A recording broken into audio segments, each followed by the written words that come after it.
Hello friends, today we will study chapter number 1 matter in our surrounding part 2 of my video.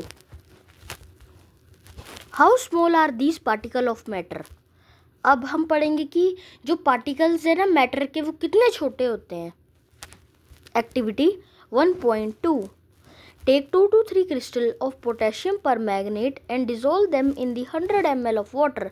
अब 2 से 3 crystal किसके लेंगे हम? Potassium permanganate के. अब उसे हम ऐड करेंगे किसमें? 100 ml ऑफ वाटर दिया है हमें, उसमें हम ऐड करेंगे पोटेशियम परमैंगनेट के crystal. Take out approximately 10 ml of this solution and put it into 90 ml of clear water.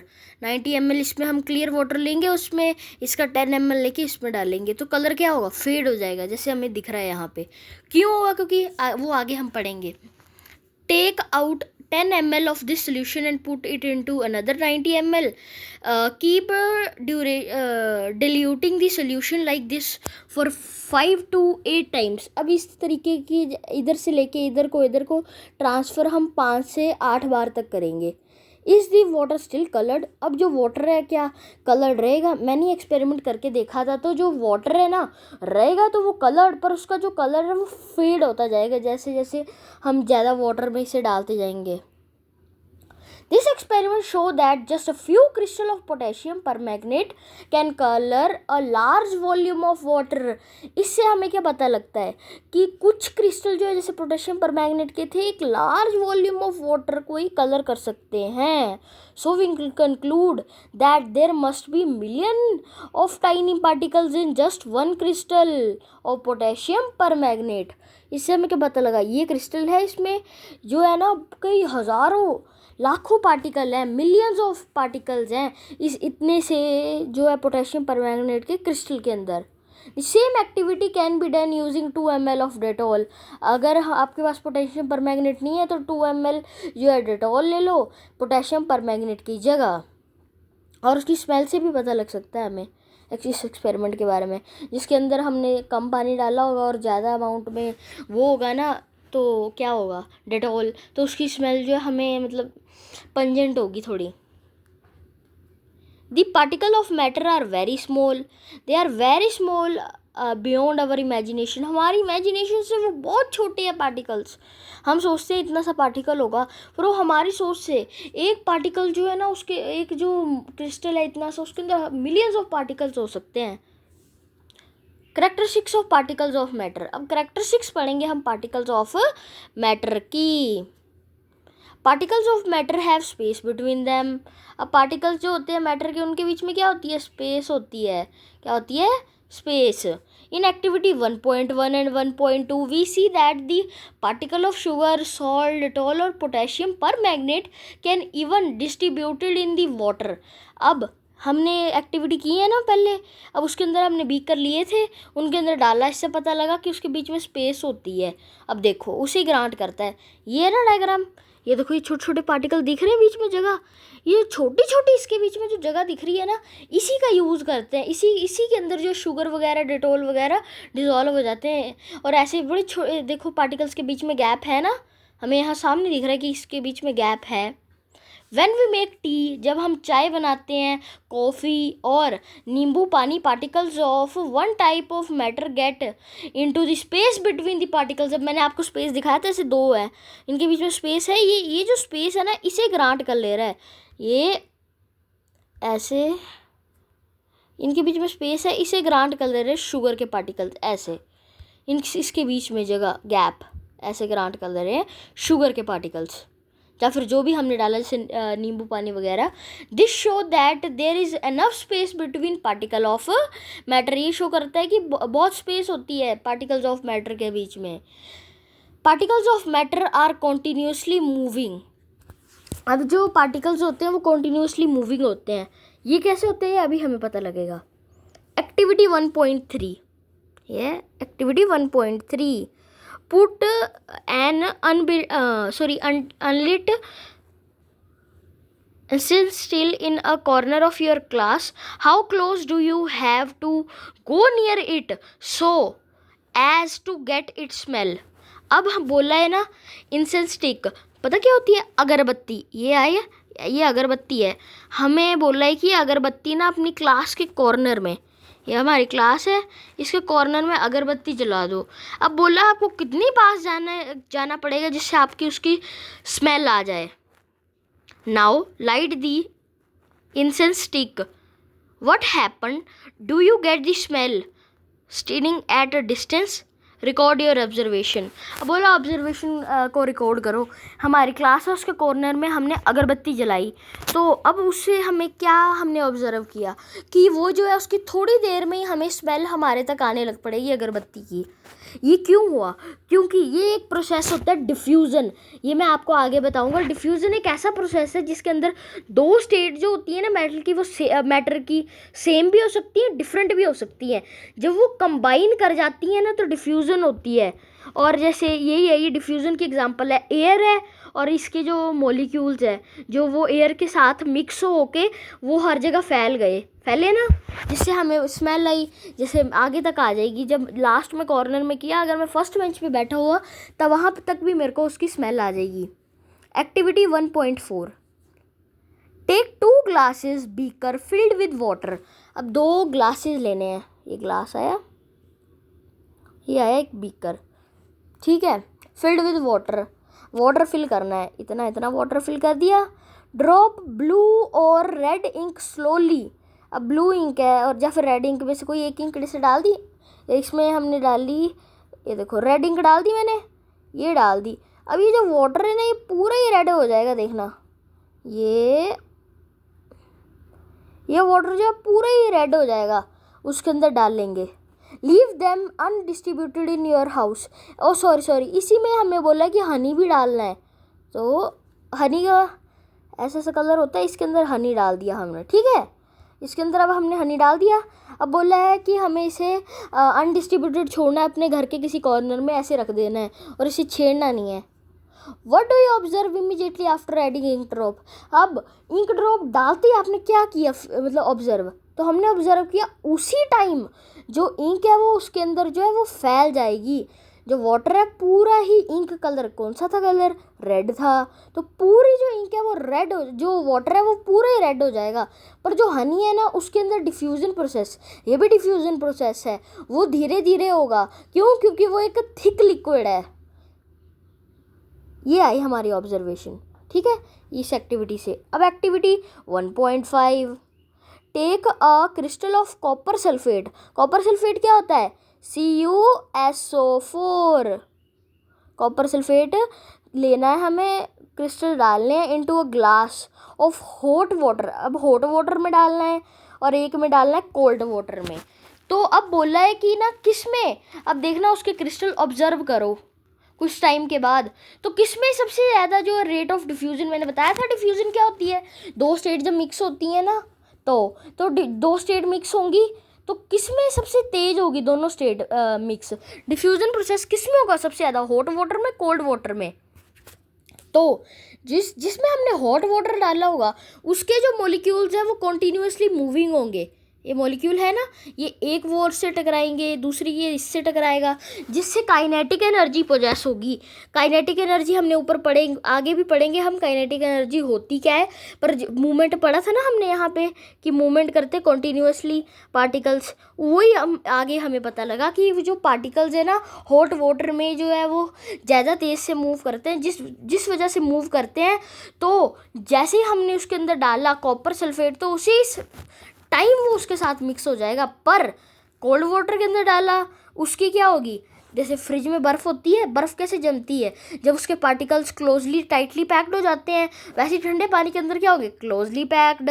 तो जितने ज़्यादा क्लोजली पैक्ड होंगे, ऐसे दो मॉलिक्यूल्स हैं और ये सॉलिड के अंदर ऐसे होंगे, या फिर जो कोल्ड वाटर है उसके अंदर बड़ी क्लोजली होंगे और हॉट वाटर में बड़ी दूर दूर होंगे। इसलिए जो हॉट वाटर है उसके अंदर जल्दी से डिज़ोल्व हो जाएगा, पर जो कोल्ड वाटर है उसके अंदर टाइम लगेगा। आगे, particles of matter are continuously moving. अब जो पार्टिकल्स होते हैं ना मैटर के, वो कॉन्टीन्यूसली मूविंग होते हैं, वो हमें हर टाइम जो मूवमेंट करते हैं।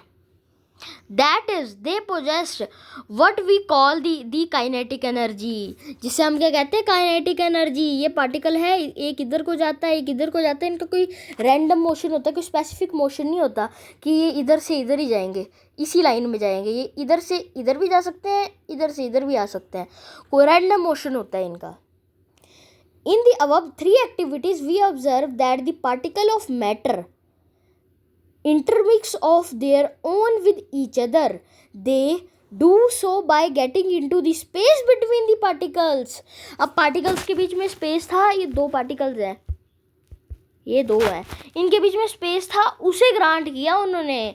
और इससे हम ये भी पता लगा गया ना डिफ्यूजन किसे कहते हैं, किसे कहते हैं, डिफ्यूजन कहते हैं जब दो डिफरेंट स्टेट या फिर सेम स्टेट के इंटरमिक्स होते हैं पार्टिकल्स। ठीक है, उसी तरीके से जैसे इसके अंदर मिक्स हुए तो डिफ्यूजन का प्रोसेस हो गया। आगे है particles of matter attract each other. अब जो पार्टिकल्स होते हैं ना मैटर के, वो अट्रैक्ट करते हैं एक दूसरे को। मैंने बताया था जैसे जैसे कोल्ड वाटर होगा उसके पास पास होंगे, और जो हॉट वाटर होगा उसके दूर दूर होंगे पार्टिकल्स, इसीलिए उसके अंदर काइनेटिक एनर्जी भी ज़्यादा होगी और फास्टली भी होगा। ठीक है, आगे है particles of activity 1.6 play this game in the field, make 4 group and form human change as suggested.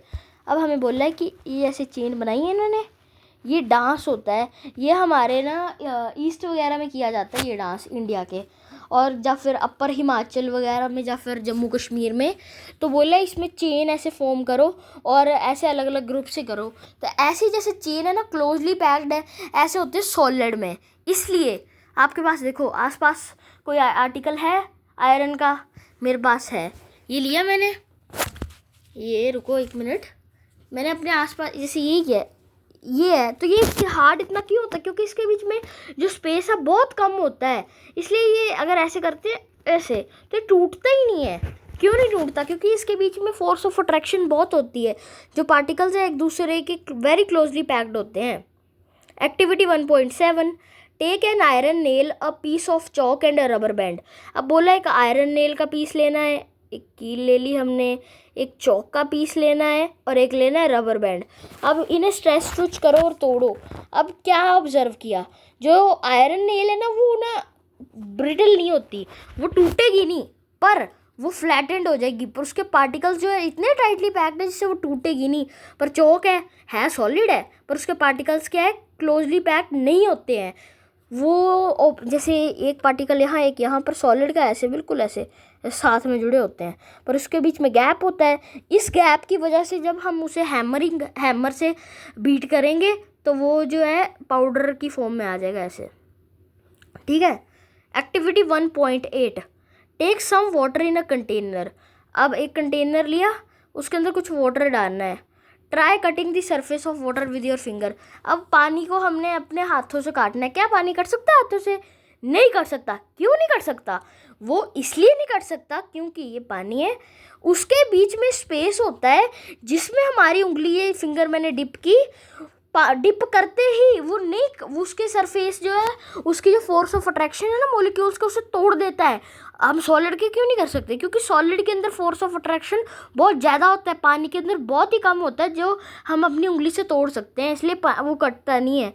अगर हम चाहें उसे हाथों से नहीं कटेगा, पर चाहें तो किसी जैसे आती है ना एक सॉ मशीन, ऐसे गोल सी होती है आगे से कटर सा, उससे करते हैं, आगे से काटते हैं, तो वो कर सकता है। क्यों? क्योंकि उसके बीच में फोर्स ऑफ अट्रैक्शन बहुत होती है, उसे तोड़ने के लिए बहुत ग्रेटर फोर्स चाहिए होती है। आगे स्टेट ऑफ मैटर। अब हम पढ़ेंगे स्टेट्स ऑफ मैटर।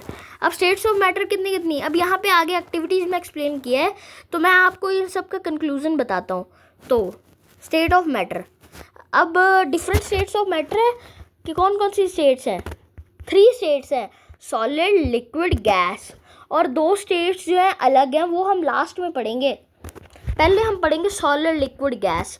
सॉलिड क्या होता है? सॉलिड होता है जैसे ये है, जैसे जो रिजिड और हार्ड हो, जैसे आयरन का आर्टिकल है वो सॉलिड में आएगा, पर उसके बीच की स्पेस बहुत कम होती है, और जो है ना वो सॉलिड फॉर्म में होते हैं, हार्ड।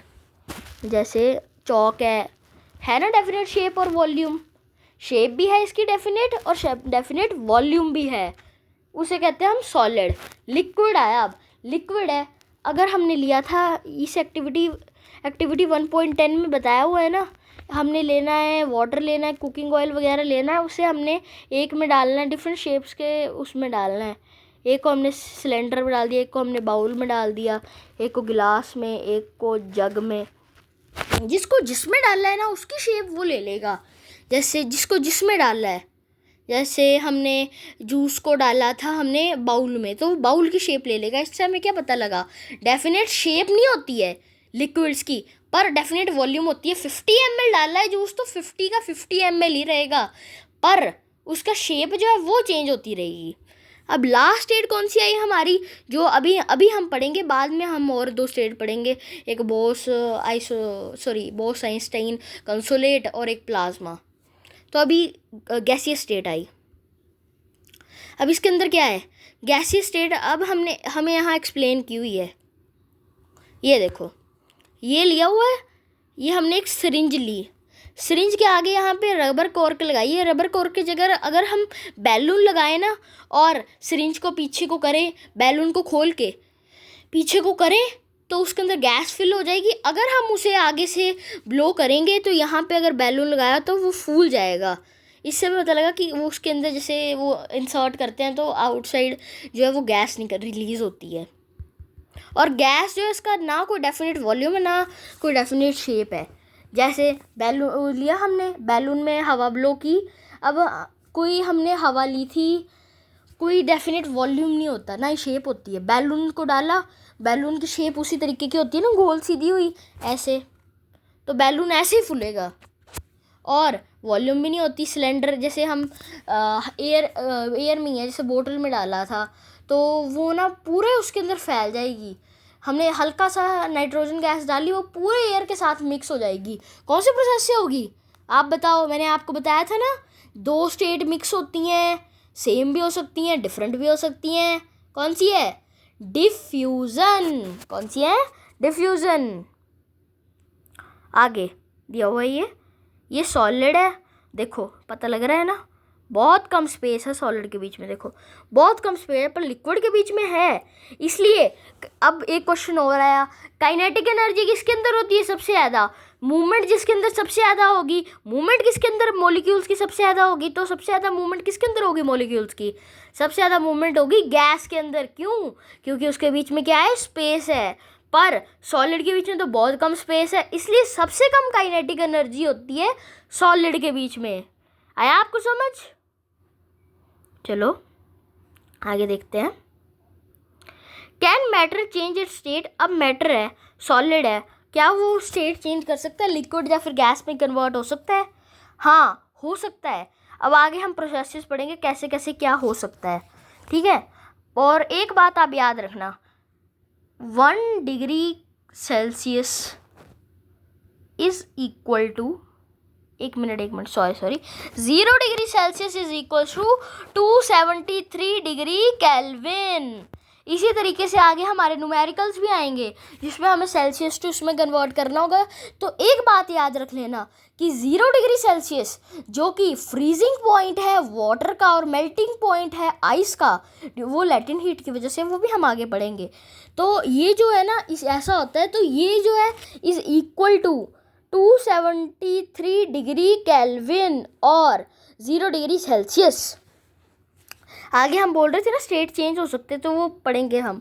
अब सॉलिड स्टार्टिंग से हम यहाँ से करते हैं ना, आगे दिया हुआ है इन एक्टिविटी जो भी बताया ना, इस सब का मैं आपको एक जगह पे एग्जांपल लेके बताता हूँ। जैसे कैम्फर वाली एग्जांपल है, सारे का कंक्लूजन यहाँ मैं बताता हूँ इस डायग्राम से, इससे ईजिली हो जाएगा। सॉलिड टू लिक्विड, सॉलिड लिया था, एक सॉलिड है, आइस है, आइस है। आइस को अगर हम बाहर धूप में रखेंगे, सन की रेस पड़ रही है इसके ऊपर, यह है हमारा सन, क्या आया, यह है हमारा सन, सन की रेस पड़ी इसके ऊपर, ये मेल्ट होके किस में कन्वर्ट होगा, वाटर में। किस में होगा, H2O में। कौन सी स्टेट है, लिक्विड स्टेट है। कौन सी स्टेट है, लिक्विड स्टेट है। सेकंड, लिक्विड स्टेट में कन्वर्ट हो, इस प्रोसेस को क्या कहते हैं, जिसमें सॉलिड टू लिक्विड में कन्वर्ट हो। मेल्टिंग कहते हैं और फ्यूज़न कहते हैं। दो नाम है, क्या क्या नाम है? मेल्टिंग और फ्यूज़न, ये याद रखना, मेल्टिंग और फ्यूज़न। अब लिक्विड है, लिक्विड को सॉलिड में कन्वर्ट किया, तो इसके नाम से पता लग रहा है। जैसे लिक्विड है, हम अपने उसमें रखते हैं ना, फ्रीज़र में रखते हैं ना बर्फ़ जमने को, तो वो सॉलिडिफिकेशन कहलाता है वो प्रोसेस। क्या कहता है? सॉलिडिफिकेशन। सॉलिड कन्वर्ट होता है, उसमें सॉलिड फॉर्म होता है from water which is the liquid state of matter. अब लिक्विड से गैस, लिक्विड है, अगर लिक्विड को हमने बॉयल किया, किस में कन्वर्ट होगा? गैस में, तो उसे क्या कहते हैं? वेपराइजेशन। और गैस से वो लिक्विड में कन्वर्ट हुआ। अब गैस से लिक्विड में कैसे होता है? देखो, अभी गर्मियाँ चली हैं, अभी जब मैं वीडियो रिकॉर्ड कर रहा हूँ ना, तो अभी देखो डेट 23 मई है, तो आज 23 मई है, तो आज गर्मी बहुत है। इसलिए अगर मैं पानी पीने जा रहा हूँ किचन में, मैंने पानी पिया और मैंने अपना जग जो है या फिर बोतल है बाहर रख दी, तो थोड़ी देर में उसके बाहर आ जाते हैं ना क्रिस्टल, ऐसे बोतल है, उसके बाहर छोटे छोटे वाटर के ड्रॉपलेट आते हैं।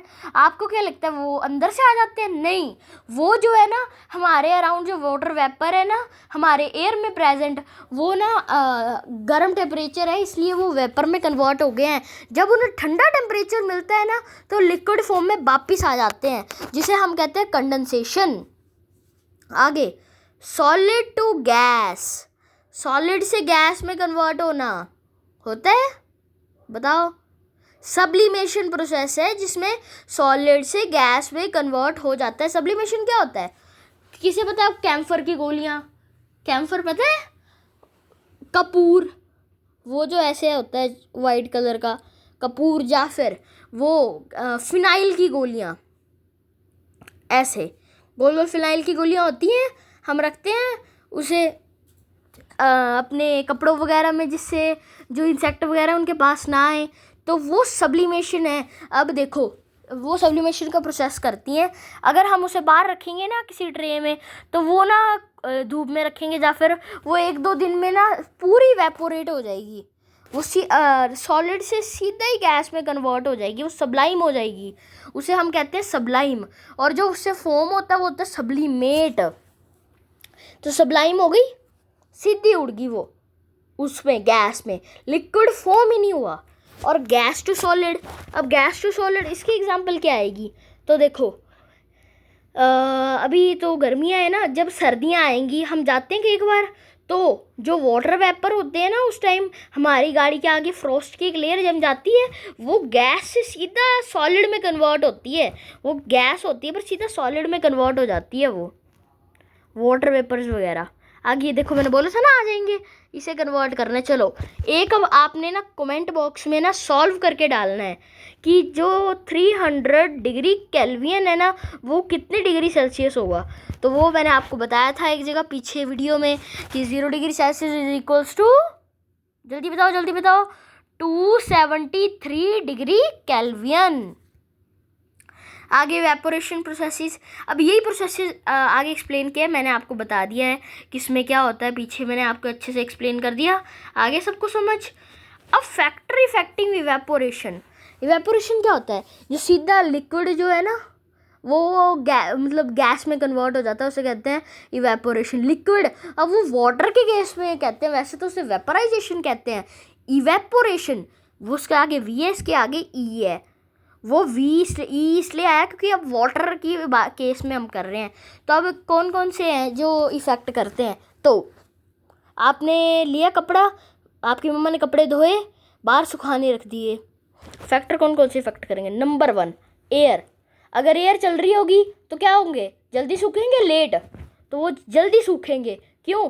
जब बरसात का मौसम होता है तब हम अपने जो चारपाई वगैरह उसके ऊपर रखते हैं ना सुखाने के लिए कपड़े, या फिर चेयर के ऊपर फ़ैन ऑन करके, तो उससे क्या है, जो रेट ऑफ जो है इवेपोरेशन वो इंक्रीज़ होता है। क्या होता है?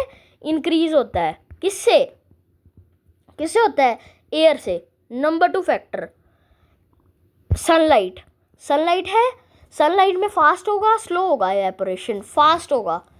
पर अगर ह्यूमिड टेम्परेचर है, बरसातों का मौसम होता है, ह्यूमिड टेम्परेचर होता है, क्या होगा, इवेपोरेशन जल्दी होगी लेट होगी। ह्यूमिडिटी क्या होती है, जैसे वो वाटर की प्रेजेंस होती है एयर में, वाटर के पार्टिकल्स प्रेजेंट होंगे तो वो तो अगर उसके कांटेक्ट में आए वो तो ऑब्जर्व कर लेगा, सॉरी एब्जॉर्ब कर लेगा। कौन करेगा, क्लोथ्स। तो इवेपोरेशन क्या होगी, decrease, rate of evaporation will get decreased. अब आगे क्वेश्चन भी है, आप लोग चाय पीते हो, जब चाय पीते हैं तो गर्म होती है तो हम इसे एक सॉसर पैन में डालते हैं, ये कप है हमारा, ये कप है, इससे हम चाय सॉसर पैन में डालते हैं, किस वजह से सॉसर पैन में डालते हैं चाय, तो क्या फूंक मारते हैं, तो उससे क्या होता है, इंक्रीज कर देते हैं हम सरफेस एरिया, जिससे एवेपोरेशन का रेट जो है वो भी जो है इंक्रीज हो जाता है। इसलिए बोलते हैं कपड़े जो हैं हमें फैलाकर डालने चाहिए धूप के अंदर, तभी वो जल्दी से सूखते हैं। आपकी मम्मा कहते होंगे ये बात। आगे हमें यहाँ पे 1 मिनट, वेट अ सेकेंड, हाँ ये टेबल दिया है, 1 मिनट, चलो इस साल की थोड़ा चेंज है इसलिए। चलो अब हम यहाँ देख लेते हैं क्वांटिटी, उनके यूनिट्स और उनके सिंबल्स। अब टेम्परेचर के ऐसे यूनिट के कौन से हैं जिसमें हम टेम्परेचर को मेज़र करते हैं, वैसे तो सेल्सियस में करते हैं पर स्टैंडर्ड यूनिट में किससे करते हैं, यहाँ स्टैंडर्ड यूनिट्स पढ़ेंगे। केल्विन, मैंने क्या बोला था, के लिखा था ना मैंने, डिग्री केल्विन, उसे कहते हैं, डिनोट करते हैं के से, डिग्री केल्विन। लेंथ को मीटर में, मास को किलोग्राम में, वेट को न्यूटन में, ये सब ऐसा यूनिट है जो स्टैंडर्ड यूनिट लेते हैं। वॉल्यूम क्यूबिक मीटर, अगर मीटर में लेते हैं ना हम, किलोमीटर में दे तो मीटर में कन्वर्ट करते हैं हम उसे, कैसे, ये क्यूब क्यों लगा यहाँ पे, क्योंकि 3 टर्म है, जैसे length into height into breadth, 3 term है, इंटू किया तो क्या आ जाएगा, क्यूब आ जाएगा ऊपर, ठीक है। आगे density, mass upon volume, mass का क्या बताया था इधर, क्या होते हैं unit, KG, divided by volume के यूनिट्स क्या बताए थे मैंने, मीटर क्यूब, तो क्या आया, KG divided by metre cube. अब यहाँ पे -3 क्यों लिखा है, -3 इसलिए लिखा क्योंकि ये पावर जो है अपॉन में जाएगी, हमने मैथ्स में किया भी है कि जो पावर जो है माइनस में होती है तो वो अपॉन में चली जाती है। लास्ट है प्रेशर, प्रेशर की क्या यूनिट्स है, पास्कल। और आगे मेरी नेक्स्ट लास्ट वीडियो में हम पढ़ेंगे ये क्या क्या हमने पढ़ा, इसका जो समरी है ना, जो लास्ट में एक्सप्लेनेशन है, शॉर्ट वीडियो में आ जाएगी ये मेरी एक्सप्लेनेशन इसकी, ये जो इतना इतना टॉपिक बचा है, ठीक है। आज के लिए इतना बहुत है, थैंक यू।